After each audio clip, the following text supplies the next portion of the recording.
Amazing grace, how sweet the sound that saved a wretch like me. Blessed Sunday! Good morning everyone!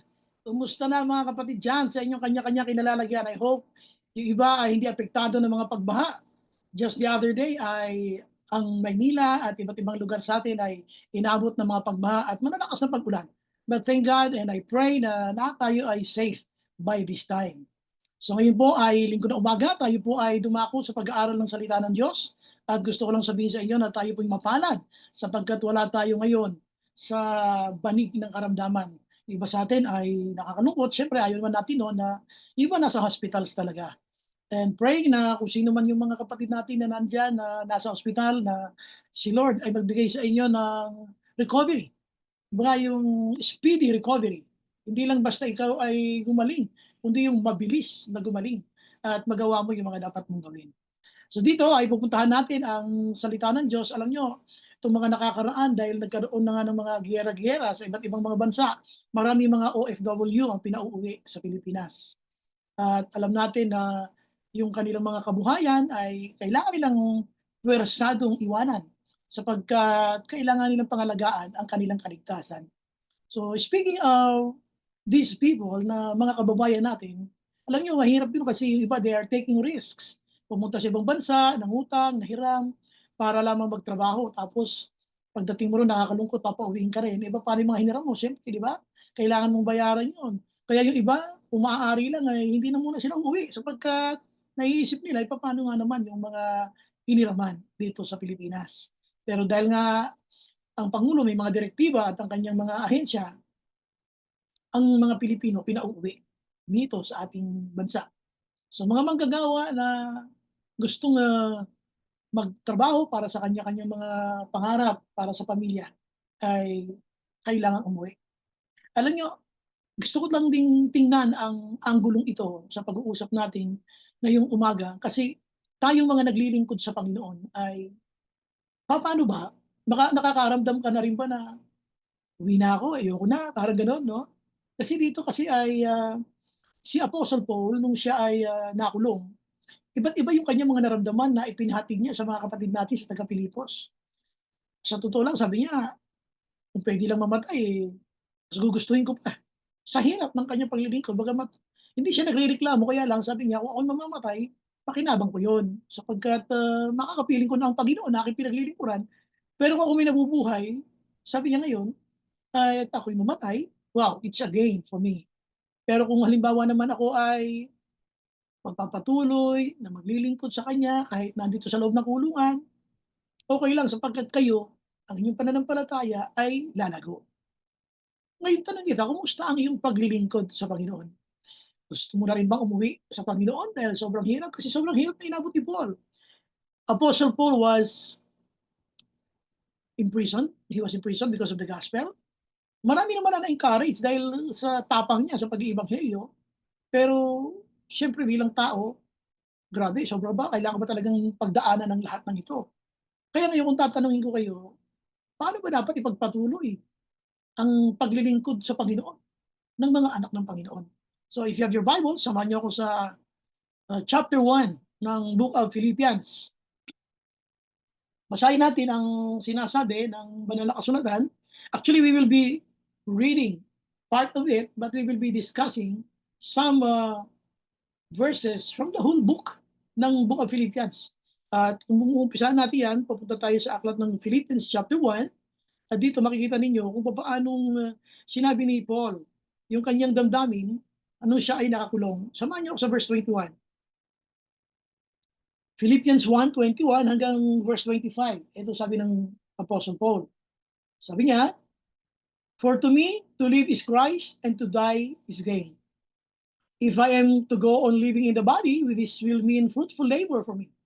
Yet what shall I choose? I do not know. I am torn between the two. I desire to depart and be with Christ." O tatanungin niyo, gusto ko lang pumanaw at makasama ko ang ating Panginoong Jesucristo. Ang sabi niya rito, "If I'm going to go on living in the body, this will mean fruitful labor for me. Yet what shall I choose? I do not know," sabi niya. I am torn between the two. I desire to depart and be with Christ, which is better by far.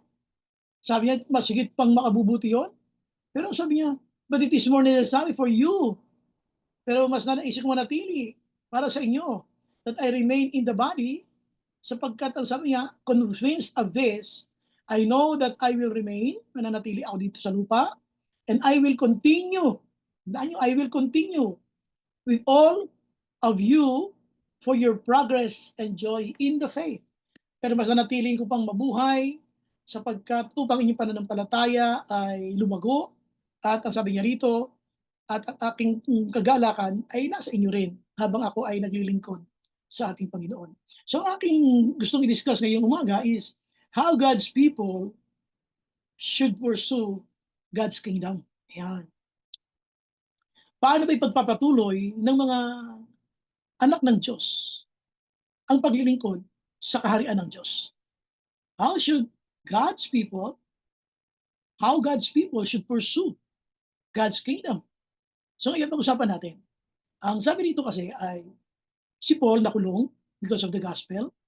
Apostle Paul was imprisoned at siya ay nakaranas ng kakaibang pagsubok. Sipin mo, nakulong ka dahil sa ebanghelyo. Napakabigat noon. Pero sabi niya, kung pwede lang, gusto ko nang sa Panginoon na.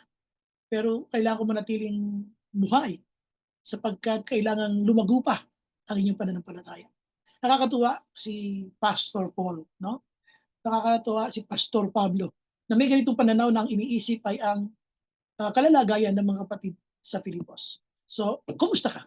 How should you pursue God's kingdom? Paano mo ipagpapatuloy ang paglilingkod sa Panginoon? Ikaw na anak ng Diyos. Paano mo ipagpapatuloy ang paglilingkod sa kaharian ng Diyos?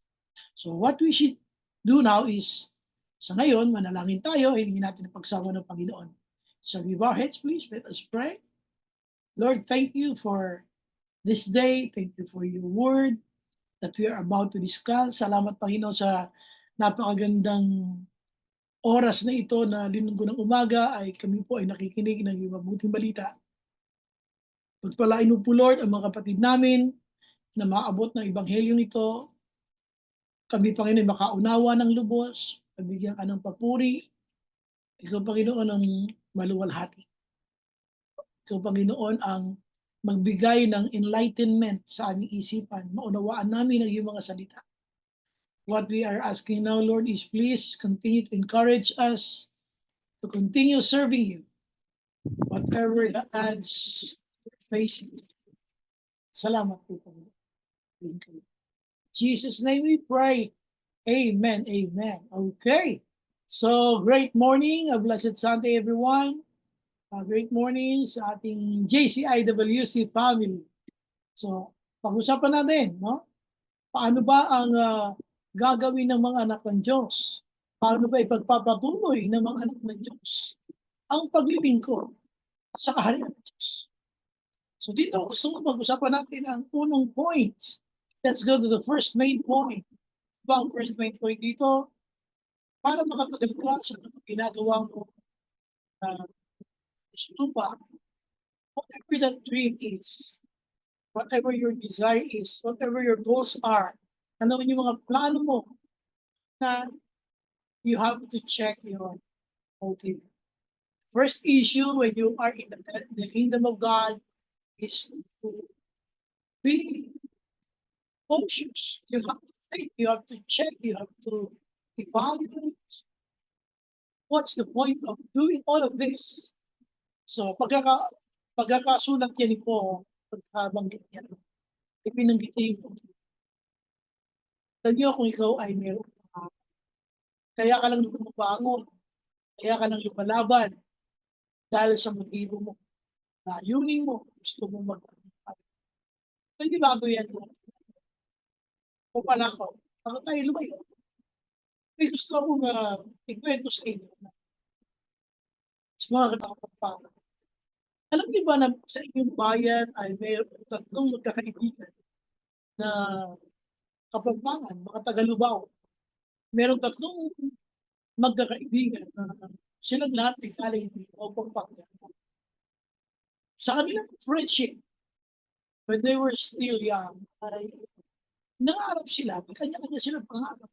Nagkasundo sila na hindi tayo babalik ng Lubao, hindi tayo babalik ng Pampanga kung walang nangyayari sa atin. So, itong tatlong magkakaibigan na 'to ay nagsikap sa buhay, nangarap, nag-aral, lahat ng puwedeng, pagdaanang mga kahirapan, ready sila. At alam niyo, dumating ang panahon na sila nga ay nagsibuhay. At yung mga Pampanga na 'to na magkakaibigan ay they've made a history for themselves. Banggitin ko sa inyo kung sino-sino ito. Alam niyo ba ang isa diyan sa mga tatlong magkakaibigan na nagtagumpay ay unang-una diyan ay si Ramon de la Rosa. Tanungin niyo nanay niyo kung kilala nila si Ramon de la Rosa. "Ba, sino ba si Ramon de la Rosa? Pa, sino ba si Ramon de la Rosa?" Marahil hindi mo kilala kung ikaw ay kabataan pa ngayon, pero si Ramon de la Rosa ay isang artista. Siya ay nagtagumpay sa larangan ng pagiging aktor at maganda ang kanyang naging buhay. Siya ay nagkala sa industriya, sa pelikula, at maraming mga tao ang kanyang mga natulungan. Naging famous siya, nakilala siya, at yun yung isang taga-Lubao. Sinabi ko hindi bumalik ng, Pampanga nang hindi siya nagtagumpay. Siya yun, si Ramon de la Rosa. At isa pa diyan na taga-Pampanga ay kung narinig niyo na yung pangalan, Jose B. Linggan. Actually sa Pampanga ay mayroong Memorial Hospital, ay pinangalan sa kanya. Siya ay naging, governor ng Pampanga. Hindi siya bumalik ng Pampanga nang hindi siya magkakaroon ng tagumpay at sa kanyang pagsisikap. Oo, nag-aral siya actually, by history parang nagtapos pa siya sa UP. At nung siya ay mag-aral at nagsikap sa buhay, isa siyang naging matagumpay. At yun nga, itong si Jose B. Linggan ay ang kanyang naging, pamantayan sa buhay ay ano man yung mga risk na puwedeng pagdaanan. Kaya nga siya pumasok sa pulitika, ay kanyang hinarap. At yun nga ay siya ay naging governor ng Pampanga. At isang masakit nga lang na kasaysayan diyan, siya ay nasa lugar ng sa isang gas station. Napakalaki siguro, hindi kasi binanggit pero siya kasi habang siya nasa gas station binato, siya ay pinatay. He was assassinated kung habang siya ay nasa gas station. Pero isipin niyo, kaibigan ito ni De La Rosa, isa sa mga magkakaibigan na ay babalik ng Pampanga nang walang nangyayari sa kanila. Balik na ilang tagal siya ay naging governor ng Pampanga. Kumbaga hindi lang siya nakilala sa Lubao, kundi buong Pampanga. At isa pa ay walang iba kundi ang ating ikasyam na presidente ng Republic of the Philippines. Walang iba kundi si Sustado Martirez. Ito yung tatay ng dating Pangulo na Gloria Macapagal. Siya ay nagtagumpay sa buhay, siyang tulungan, maraming mga tao ang siyempre hindi boboto kung ikaw ay sabihin natin ay sabi. So ngayon ano ang bottom line bakit ko binaboto? Number one is siyempre may mga pangarap yan, tapusin, may gustong gawin, at lahat sila ay dumaan sa mga risk. Sinabing risk, yung mga kahirapan na kailangang sungin, hindi puwedeng urungan upang magtagumpay. At ito nga yung sinasabi ko sa inyo na naranasan ng tatlo. Ano yung naging dahilan bakit lumaban at nagtagumpay? Number one, yung sinasabi ko na motive. Kaya kung gusto mong lumaban sa buhay, gusto mong magtagumpay, gusto mong mangarap na matutupad, check your motive. Tingnan mo ano ba ang motibo mo? Kasi alam niyo si Paul, kung binasa niyo yung Bible ay wow. Basahin natin yung verse 15, chapter 1. Sabi niya sa verse 15 ito, "It is true that some preach Christ out of envy and rivalry, but others out of goodwill." Ang sinasabi ni Paul, sinakulong siya. At dahil siya inakulong, ipinamalita ng ibang mga tao na siya inakulong kasi nga, siya ay hindi sinasamahan ng Diyos. At tapos ngayon itong mga tao ito, pinangangaral ng ibang ebanghelyo, ng gospel. Kaya, ang sabi ni Paul, ang mahalaga dito ay hindi naman yung ang mahalaga dito yung ano man ang motibo na nangangaral, ang importante maipangaral si Kristo. Gano'n firm yung stand mo. Ano man ang kanyang layunin ng isang nangangaral, ang mahalaga ay matagal siya. What is your motive in serving Jesus? So baka yun, normal lang yun. Kaya ka nasa church kasi nandun yung trust mo. Pero hindi naman laging ganun. Darating yung time, sa panahon, kailangan mo tapos sa pag-aaral. Hindi naman kung pwedeng kaya ka lang nasa church ay tao. Kailangan malinaw sa iyo na kaya ka nasa loob ng church ay dahil ang Panginoon ang iyong pinakalayunin ng paglingkuran kaya ka nasa loob ng church. Why are you doing all of this, sabihin natin ng mga mahihirap na gawain para kayo? Why do you keep on attending Bible study? Why are you still handling Bible study? Bakit nandito ka sa paghayo? Bakit hindi ka nawawala doon sa pag-abot ng mga kaluluwa? Kasi nga yung motibo mo hindi to please other people. Hindi to please yung pastor, hindi to please yung leader. You want to please them. At ang magpapatagal sa iyo sa paglilingkod sa Panginoon ay ang iyong motive. The only motive that you must have is to please the God who called you. Ay ang bigyan ng kapaan ang Diyos na tumawag sa iyo. Kaya kung ang dahilan mo ay tao, ikaw ay brother, kaya ka naglilingkod sa Panginoon, ang dahilan mo ay si sister, kung ikaw ay sister, kaya ka naglilingkod sa Panginoon, ay dahil brother, pati ayos mo yan. Wala sa ayos ang tulog. At hindi natatagal siya. Kunting problema lang sa church, kunting mga chismis lang ng mga kapatiran, mawawala ka na sa church. Kasi ang pananampalataya ay hindi nakaangkla sa atin. Kaya konting sabi-sabi lang, konting marites-marites lang, taano ka na agad. Ang laging dahilan, ayoko na pumatid. Bakit? Anong kasalanan ni Lord sa iyo? Diba? Ayos ng buhay mo at patuloy na inaayos mo.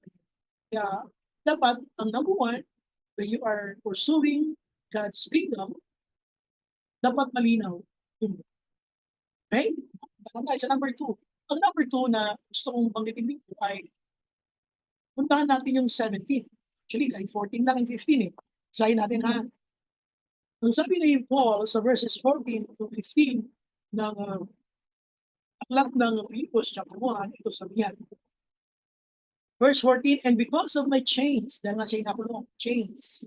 No? So because of my chains, most of the brothers and sisters have become confident.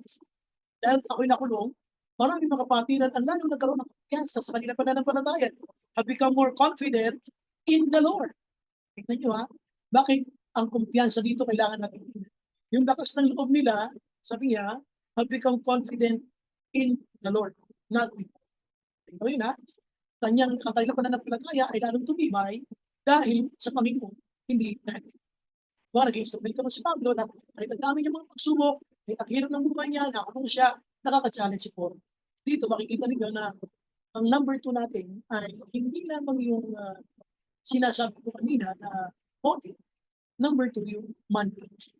Yan yung mandate. Yung layunin ng paglilingkod. Ano ba ang mandato ng Panginoon? Ako si Jesus ay umakyat sa langit. Sabi niya sa mga alagad, umayo kayo at ipangaral ang mabuting balita, turuan niyo silang lahat ang mga marireach out ninyo. Turuan niyo silang sumunod sa lahat ng pinag-uutos ko. Sabi niya, ano niyo, ako'y kasama ninyo hanggang sa dulo sa tuwan. Ang number 2 ay yung sinasabi ko na mandate. Kumusta ka? Is your purpose of serving Jesus, is it because of money? Mandate pa rin ba? O date lang? Kasi may gusto kang kakadate, kaya ka sa loob ng church. Tandaan mo hindi months, month apostrophe S, months, date. Yung date mo. Kasi meron kang gusto i-date months, date. Hindi Monday, one word. Hindi months, space, date. Monday. Minsan kasi alam nyo, we try to serve the Lord, try to cover up. Oo, nagtatrabaho ka, kunyari serving ka kay Lord. Pero totoo hindi na si Lord ang motibo. Kasi kung ikaw ay nagtatrabaho, tagal ka na nakakilala kay Lord, dapat may naakit ka. Oh, masakit na katotohanan yan, pero hindi kasi pwedeng ang isang Kristiyanong matatanda na pinagpala ng Diyos ng kabuhayan ay hindi nagkakay ng kaluluwa para sa kanyang kanya. Kung ikaw ay nagtatrabaho, nakakarap ng Panginoon, alam mo, lahat ng yan ay mga pagpapalang galing sa Panginoon na hindi pwedeng gamitin dahilan para hindi makapag-akay ng kaluluwa para sa Panginoon.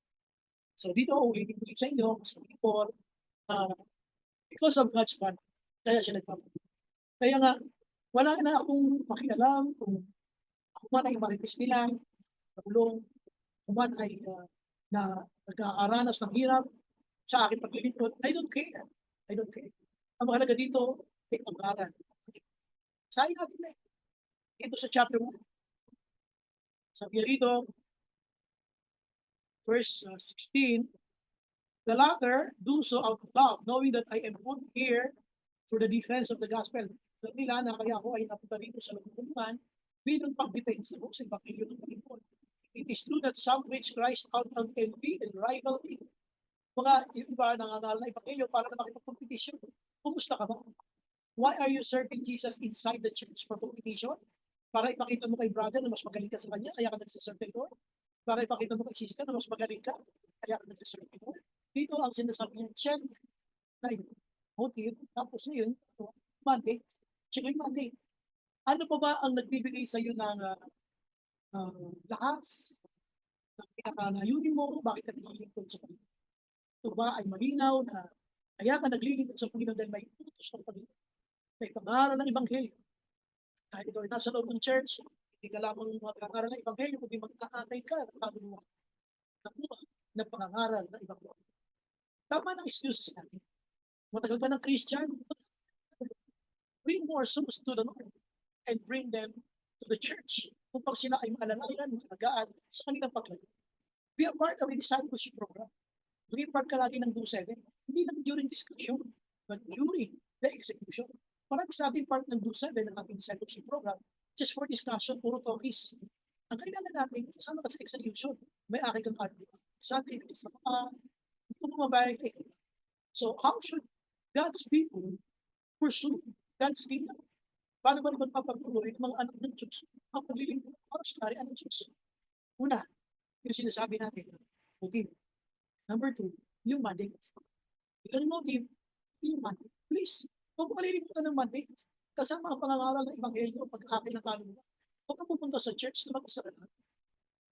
Manahil kung bago ka, pero kung matagal ka na, please, don't go to church alone. Bring somebody else with you. Kailangan mong magamit ng Panginoon na pag-aakay ng mga tao para sa kanyang karya. Natin yung pangatlo. Ito, ang chapter 4 verse 90 ay nagsabi na mula sa kayamanan ng Diyos na hindi naubos, ang aking Diyos magpapalain ka. Habang ikaw ay naglilingkod sa Kanya, sahin natin ang Philippians. Dito tayo sa ika-4 na kapito. Sabi ng Bible dito, Philippians 4:18 and 19. Sabi ng 18, sabi niya habang siya ay nakakulong, kumbaga pinasalamatan niya ang mga taga-Filipos. Bakit niya pinasalamatan ang mga taga-Filipos? Sapagkat sila ay nagpadala ng tulong sa kanya samantalang siya ay nakakulong. At dito ay tinutusan ng mga leaders ng Filipos si Epaphroditus o Epaphroditus sa English. At dinala niya ang suporta ng Filipos sa kanya habang siya ay nakakulong. Dito yung mababasa na siya ay may pasasalamat. Ngayon, tingnan ninyo mabuti. Ito sabi ng Bible, Philippians chapter 4, pisahan natin yung 18 hanggang 19. I have received full payment and have more than enough. I am amply supplied. Ako ay nasuportahan ninyo. Habang ako ay naglilingkod sa Panginoon, habang ako ay nasa aking missionary journey, kayo ay sumuporta. Ang term na ginamit niya, I am amply supplied. Mga husto yung inyong suporta sa akin. Yan. Even lagpas pa. Now that I have received from Epaphroditus the gifts you sent, ngayon natanggap ko mula kay Epaphroditus ang tulong na pinadala niyo sa akin, sabi niya, they are a fragrant offering. So ay masamyong lumalabas itong parang sa masamyong handog sa Panginoon, an acceptable sacrifice, pleasing to God. Baga, yung dalawang kanilang ginawa habang si Paul ay naglilingkod sa Panginoon, sinuportahan nila ito bilang kanilang leader, bilang kanilang pastor, ay ginatuwa niya. Sabi ko dito ay the Lord will supply your needs because of what you did. Tingnan niyo yung 19. Because of what you've done, my Lord was pleased. Kaya sabi niya, and my God will meet all your needs according to the riches of His glory in Christ Jesus. At magmula sa kanyang kayamanan hindi mag-uubos, pagpapalain kayo ng Diyos ko, sabi niya. At ito nga yung madalas kong nababanggit. Shame na Yung sinabi ni Paul na inilagay sa kanta, pero hindi ayon sa pagkakasabi ni Paul, ang pagkakasali niya sa kanta. Di ba, kung natatandaan niyo, meron tayong nakita natin na, "And my God shall supply all my needs." Yun ang kanta natin. My God shall supply all my needs. Alam niyo, ang biblical, hindi naman ganun. Ang nakalagay doon, "And my God shall supply all your needs." Ang kanta, oh, "My God shall supply all my needs." Hindi ganun ang kanta. Hindi ganun ang Bible, pero ganun ang kanta natin. Anong nasa Bible? "Because of what you've done to me, you supported me. My God shall meet all your needs." Dahil ako'y sinuportahan ninyo habang ako'y naglilingkod sa Panginoon, ang aking Diyos ay tutugunan ang lahat ng inyong pangangailangan. Kumbaga, susuportahan din kayo ng Diyos ko na aking pinaglilingkuran dahil sa suporta ninyo na ibinibigay sa akin bilang lingkod niya. Kaya, ang unang-una dito na gusto kong pansinin ninyo, under ng number 3, ang number 3 kasi ay money, pera. Pero hindi yan literal na pera. Panahon ni Paul, dahil ang kaya sinusuport sa kanya ay kind, no? Hindi natin alam ang turuan, how do they support him. Aside from comforting him, dahil siya nga ay nako. Pero dito kasi, sa panahon natin ngayon, pag gusto natin na mag-support sa gawain, hindi naman, hindi lang naman in kind yan. No? Kung in kind man ang ito. Ngayon kasi, we have to support kung una God's work. Ang God's work, yung gawain, yung pinagtutunan ng pansin ng mga kapatiran na naglilingkod, ay yung God's work. So dito, kapag kayo ay nag-support sa God's work, it is like a fragrant offering that is pleasing to God. Kung natutuwa ang Panginoon kapag sinusuportahan nyo ang gawain ng Diyos. So, binanggit ko lang yung salitang money kasi sa panahon ngayon, yan ay yung paraan natin ng support sa gawain. Minsan, ibang may mga talento, yung kanilang mga skills sa church. Iba naman, ginagamit nila marahil ang time. No? Pero ang the most general thing that the Christian can do today is not only kind, but most of them are they return their tithes, free, sa edge, sa kain nila. Yun yung interest. Kaya gusto kong ano po na to, ay hindi lamang yung motive, hindi yung money, kundi money. We support God's work with money. Kasi hindi mo nakita, kung naman pwede nang i-delay ng time, no? Babayad mo yan sa hardware. Halimbawa, kapag natin, halimbawa, CR, meron kang bibiling gamit para sa CR ng church. Siyempre, ibabayan mo dyan, what is the good?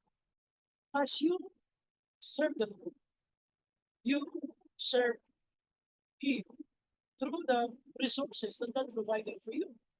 At kasama nga dyan na involved habang ikaw ay nagpupursu ng God's kingdom ay yung money. Tandaan nyo sa ating paglilingkod, hindi lang buhay ang binibilang. Kasama dyan ang isa. Kaya dito, yung mga kasama ni Paul, padala sila ng tulong. At ang sabi ni Lord, sa pamamagitan ni Paul, and my God, ang aking Diyos, tutugunan ng mga pangangailangan ninyo dahil sa sinusunod ninyo. Kaya yan, nakasulat siya, no? Na, my God shall supply all my needs. Diba? Hindi. Ang nakalagay, my God shall supply all your needs. Kayo, Philippian Church, because you supported God's work, you are also supporting God's work here. You are not only supporting yung gawain ginagawa ng Paul, kundi ginagawa din natin ang pagsuporta yung gumagawa sa gawain ng Panginoon. Ito yung isa nakakalimutan. Tandaan nyo, we have to support not only God's work, also God's workers. Yung malalang yung bagay na sabihin natin, pwedeng ibigay, pagkakla ka ng malaking bagay, kahit ano po yan, maliit o malaki mo, na binibigay natin, estudyante ka, paano pa ako makapag-support, kahit 5 pesos lang, kahit 10 pesos lang, you can do a great thing for God's work. At yun, it's about God's work. Paano mo makakapagpatuloy ang ating mga manggagawa kung di sila susuportahan ng church? Tandaan ninyo, when you became a Christian, part of your life ay yung mga bagay na ina-acquire natin. Kasama yan na i-inform natin. Minsan, ang ating binibigay lamang ay talento. Pero yung mga bagay na pinagkakaroon sa atin ng Panginoon, hindi mo siya nagsuliyo. Dapat isuri sa Panginoon. Dito, mapapansin ninyo na si Lord pinagpapala niya ang sumusuporta sa gawain niya at sa mga manggagawa niya. Sabi niya dito, "My God shall supply all your needs." If you continue to support God's work and God's worker, my God will meet your needs. Saan nyo your needs, hindi my needs. Kasi yung needs ko, kayo na yung ginagamit ng Panginoon para mapunan. Because you're doing that, my God shall supply all your needs. Dahil kayo ang suporta sa gawain ng Panginoon at sa mga manggagawa. Usapan natin, how should God's people pursue God's people? Tinapin mo ang iyong Panginoon. Para kanino ka? Para saan ka ba? Nagtitiis ng lahat ng ito. Bakit mo ito? Tandaan mo, si Lord ang motibo mo, hindi magiging positibo ang pagkakas. Mas nananaig yan ang reklamo, o mga bagay na hindi mo na pagtumugan ng oras at ng mga pagkakas. Dapat ang isang nalilipod sa Panginoon ay nakasentro sa Panginoon. Dito, pangalawa, yung money. What do you share to your friends? Buhay ng may buhay? Marites, yung sinishare mo? No. When you reach out for people and share what Jesus did at the cross, Jesus died for you, and that person is special. God doesn't want that person to be in hell. That's why you are there to share the news of salvation, sharing to them that God loves them, that God wants to save them sa pagkitan ng alay ng Diyos, sa buhay niya sa Diyos. So ngayon, dito ba? Kumusta? Pangkato mo ba ang dala-dala mo?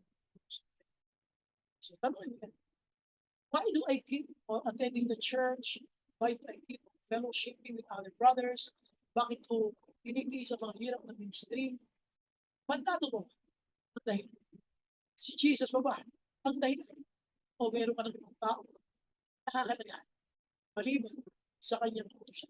Mayo at iba para. Tapos ng bagay, ito yung man. Yes. Hindi pwedeng dasal ang ibibigay ko sa nire-rentahan mo. Church na. Iba yung sabihin, I'm a born again Christian. So, you have to pay. That's why I encourage everyone na i-involve natin yung resources natin to the church. So we can pay our rent, church rent, utilities, our bills. Kasama ang mo na resources na meron sa pag-iinvolve. Hindi mahalaga ang dito pa Panginoon.